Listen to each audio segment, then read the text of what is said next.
ममता बनर्जी को बड़ा झटका, यूसुफ पठान समेत 19 सांसदों ने बदला रुख। दोस्तों, जिस चेहरे पर ममता बनर्जी ने भरोसा जताया था, आज उसी चेहरे को लेकर पश्चिम बंगाल की सियासत में बड़ा सवाल खड़ा हो गया है। क्रिकेट के मैदान से संसद तक पहुंचे यूसुफ पठान आखिर ऐसी कौन सी सियासी राह पर निकल पड़े हैं जिसने ममता बनर्जी की चिंता बढ़ा दी है। आखिर यूसुफ पठान को लेकर टीएमसी के अंदर क्या चल रहा है, क्यों उनके नाम ने पश्चिम बंगाल की राजनीति में हलचल बढ़ा दी है। क्या ममता बनर्जी के सामने पार्टी के अंदर ही कोई बड़ी चुनौती खड़ी हो गई है।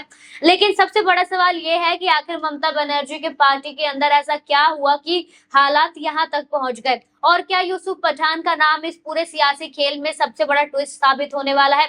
इन सभी सवालों का जवाब मैं आपको बताऊंगी इस खास रिपोर्ट में। नमस्कार, मैं हूं अंजलि यादव और आप देख रहे हैं पीआरबी। देखिए दोस्तों, पश्चिम बंगाल की राजनीति में इस वक्त टीएमसी को लेकर एक बड़ा सियासी घटनाक्रम सामने आया है और इस पूरे मामले में एक नाम सबसे ज्यादा चर्चा में है और वो है यूसुफ पठान। लेकिन इस खबर को समझने के लिए हमें थोड़ा पीछे जाना होगा।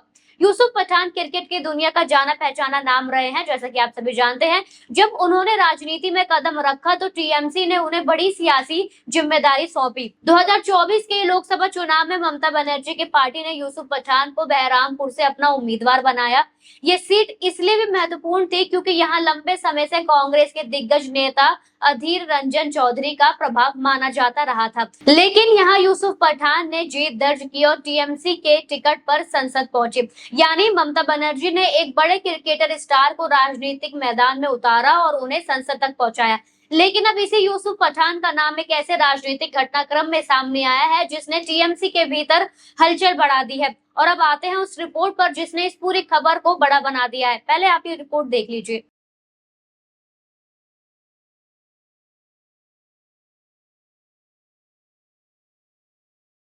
रिपोर्ट के मुताबिक यूसुफ पठान समेत 19 टीएमसी सांसदों के नाम एक ऐसी सूची में सामने आए हैं जिसमें इन सांसदों के अलग संसदीय ब्लॉक बनाने और एनडीए को समर्थन देने की बात कही गई थी।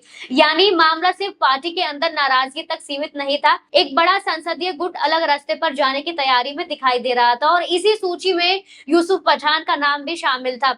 दोस्तों, यहाँ सबसे महत्वपूर्ण बात यह है कि यूसुफ पठान का नाम किसी छोटी मोटी राजनीतिक चर्चा में नहीं बल्कि 19 सांसदों से जुड़ी इस रिपोर्ट में सामने आया है। यानी अब सवाल सिर्फ ये नहीं था कि टीएमसी के अंदर नाराजगी है या नहीं, सवाल ये था कि क्या पार्टी के सांसदों का एक बड़ा गुट ही अलग रास्ता अपनाने की तैयारी कर रहा है। और अगर ये बात सही है तो जाहिर है कि इसका सीधा राजनीतिक असर ममता बनर्जी पर पड़ना तय माना जा रहा है। लेकिन दोस्तों, कहानी अभी और आगे जाती है क्योंकि इसके बाद एक तस्वीर सामने आती है जो इस पूरे घटनाक्रम को समझाने में मदद करती है। दोस्तों, इस तस्वीर को जरा गौर से देख लीजिए। ये तस्वीर इस पूरे संसदीय घटनाक्रम के बीच सामने आई थी और इसमें सांसदों का समूह लोकसभा स्पीकर ओम बिरला के साथ नजर आ रहा है। यानी मामला सिर्फ बंद कमरे में चल रही राजनीतिक चर्चा तक सीमित नहीं था, संसदीय स्तर पर भी इसका हलचल दिखाई दे रहा था। अब सवाल उठता है, अगर एक बड़ा गुट अलग संसदीय पहचान बनाने की तरफ बढ़ रहा था तो आखिर इसके पीछे वजह क्या थी। और सबसे महत्वपूर्ण सवाल ये है कि यूसुफ पठान आखिर इस पूरे गुट के साथ क्यों दिखाई दिए। देखिए दोस्तों, किसी भी राजनीतिक पार्टी के लिए उसके सांसदों का एक बड़ा हिस्सा अगर अलग रुख अपनाता है तो ये बेहद गंभीर स्थिति होती है। रिपोर्ट के मुताबिक 19 टीएमसी सांसदों के नाम इस पूरे बागी गुट से जुड़े थे। रिपोर्ट में कोकिला घोष दस्तादीर के नेतृत्व में अलग संसदीय ब्लॉक बनाने की बात कही गई थी। यानी मामला सिर्फ किसी एक संसद की व्यक्तिगत नाराजगी का नहीं था, ये एक बड़े समूह की गतिविधि थी। और यहीं से ममता बनर्जी के सामने सबसे बड़ा राजनीतिक सवाल खड़ा हुआ, क्या पार्टी के अंदर सब कुछ ठीक चल रहा है, क्या सांसदों के नेतृत्व को लेकर नाराजगी थी, या फिर इसके पीछे कोई बड़ा राजनीतिक समीकरण तैयार होता। अब जरा वापस यूसुफ पठान पर आते हैं, क्योंकि इस पूरे घटनाक्रम में उनका नाम इसलिए महत्वपूर्ण है क्योंकि उन्हें ममता बनर्जी ने खुद राजनीति में मैदान में उतारा था।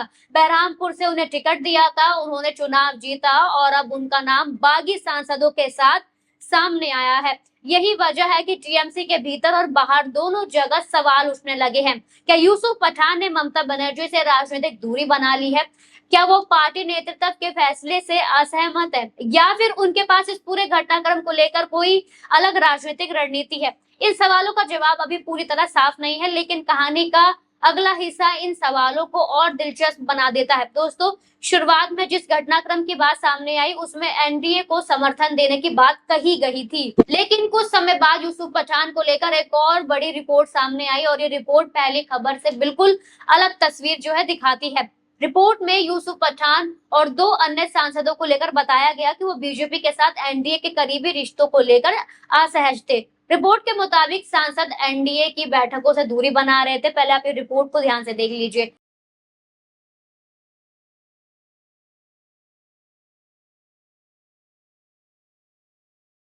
यानी दोस्तों, कहानी में अब एक बड़ा ट्विस्ट आ गया है। एक तरफ यूसुफ पठान का नाम उस बागी गुट के साथ सामने आया जिसने एनडीए को समर्थन देने की बात कही थी, लेकिन दूसरी तरफ रिपोर्ट में ये सामने आया कि यूसुफ पठान बीजेपी के साथ करीबी को लेकर असहज बताए जा रहे थे और एनडीए की बैठकों से दूरी बना रहे हैं, और यहीं से यूसुफ पठान का पूरा राजनीतिक रुख और ज्यादा दिलचस्प हो जाता है। अब सवाल यही है कि आखिर यूसुफ पठान चाहते क्या है? क्या वो टीएमसी से पूरी तरह अलग हो चुके हैं? क्या वो एनडीए के साथ रहना चाहते हैं, या फिर बीजेपी के साथ नजदीकी को लेकर उनका अपना अलग रुख है? क्योंकि दोनों रिपोर्ट को एक साथ देखें तो कहानी बिल्कुल सीधी नहीं दिखाई देती। पहली रिपोर्ट में बागी टीएमसी सांसदों के साथ उनका नाम आता है और दूसरी रिपोर्ट में एनडीए और बीजेपी के साथ करीबी को लेकर उनकी असहजता की बात सामने आती है। यानी यूसुफ पठान का मामला सिर्फ टीएमसी छोड़कर बीजेपी में चले जाने का जितना सीधा नहीं लग रहा है, लेकिन दोस्तों इस पूरी कहानी का सबसे बड़ा राजनीतिक असर ममता बनर्जी पर पड़ता है, क्योंकि टीएमसी के लिए सबसे बड़ी चुनौती सिर्फ यूसुफ पठान का रुख नहीं, सबसे बड़ी चुनौती है कि पार्टी के अंदर अगर सांसदों का एक बड़ा समूह अलग रास्ते पर जाने की कोशिश करता है तो इससे नेतृत्व की पकड़ पर सवाल उठते हैं, कार्यकर्ताओं के बीच संदेश जाता है, विपक्ष को हमला करने का मौका भी मिल जाता है और पार्टी नेतृत्व को अपने संगठन को दोबारा एकजुट करने की चुनौती मिल जाती है। यही वजह है कि 19 सांसदों वाली खबर को इतना बड़ा माना गया। अब दोस्तों, शुरुआत में हमने जिस शब्द की बात कही थी, गद्दारी, उस पर भी इस बात को साफ कर देना जरूरी है। राजनीतिक नजरिए से कोई इसे ममता बनर्जी के भरोसे के साथ विश्वासघात कह सकता है, लेकिन पत्रकारिता के लिहाज से इसे तथ्य की तरह पेश करना सही नहीं होगा। तथ्य ये है कि यूसुफ पठान का नाम टीएमसी के बागी सांसदों से जुड़ी रिपोर्ट में सामने आया है। तथ्य ये है कि एनडीए को समर्थन देने वाले गुट की बात सामने आई है, और तथ्य ये भी है कि बाद की रिपोर्ट में यूसुफ पठान के बीजेपी से करीबी को लेकर असहज होने की बात कही गई है। इसलिए असली सवाल अभी भी खुला है, आखिर यूसुफ पठान की अंतिम राजनीतिक दिशा क्या होगी? आने वाले दिनों में सबसे ज्यादा नजर इसी पर रहेगी कि यूसुफ पठान किस राजनीतिक खेमे में साथ खड़े होते हैं। क्या वो ममता बनर्जी के साथ वापस आते हैं या ममता बनर्जी से दूरी बनाते हैं? क्या बागी सांसदों के साथ अपना रास्ता जारी रखते हैं या एनडीए के भीतर ही अपना अलग स्थिति बनाते हैं? और दूसरी तरफ ममता बनर्जी के सामने चुनौती होगी कि वो पार्टी के अंदर पैदा हुए इस असंतोष को कैसे संभालती हैं, कैसे वो इन सब का जवाब मांगती है, क्योंकि 19 सांसदों की खबर ने एक बात साफ कर दी है कि टीएमसी के भीतर राजनीतिक समीकरणों को लेकर सवाल उठाने जरूरी हैं। तो दोस्तों, पूरी कहानी को अगर बेहद आसान शब्दों में समझे तो शुरुआत यूसुफ पठान से ही होती है। ममता बनर्जी ने उन्हें बहरामपुर से टिकट दिया, वो चुनाव जीतकर संसद पहुंचे, फिर टीएमसी के भीतर बागी सांसदों को लेकर खबर सामने आई। रिपोर्ट में 19 सांसदों की सूची में यूसुफ पठान का नाम आया और इसके बाद हमने वो तस्वीर देखी जो इस पूरे संसदीय घटनाक्रम से जुड़ी हुई है, और फिर दूसरी रिपोर्ट सामने आई जिसमें यूसुफ पठान ने एनडीए और बीजेपी के साथ करीबी को लेकर असहज होने की बात सामने आई। यानी कहानी अभी पूरी तरह खत्म नहीं हुई है। अभी सबसे बड़ा सवाल यही है, क्या यूसुफ पठान दोबारा ममता बनर्जी के साथ खड़े होंगे या फिर अपनी अलग राजनीतिक राह चुनेंगे? और क्या टीएमसी के अंदर शुरू हुआ ये सियासी संकट आगे और बड़ा होने वाला है? आपको क्या लगता है, क्या यूसुफ पठान का बागी सांसदों के साथ जाना ममता बनर्जी के लिए बड़ा राजनीतिक झटका है? कमेंट में अपनी राय हमें जरूर बताइए। वीडियो पसंद आया हो तो लाइक कीजिए, शेयर कीजिए और चैनल को सब्सक्राइब जरूर कीजिए। धन्यवाद।